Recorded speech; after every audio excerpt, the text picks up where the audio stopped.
Hi everyone, welcome to my channel. In this video, I will be showing you how to remove Lipsense in just seconds. In this video, I don't look so happy because I am so tired.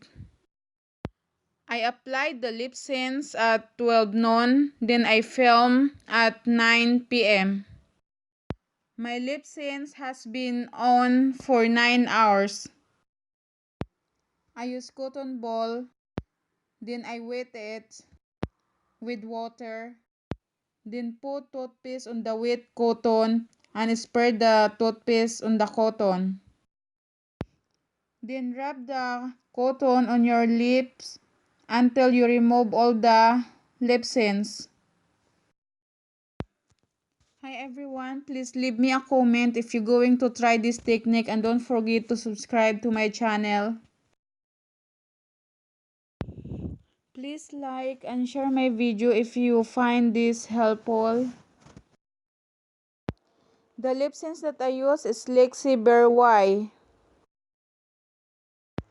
By the way, I am a Lipsense distributor, so if you want to order Lipsense and lip gloss, feel free to contact me.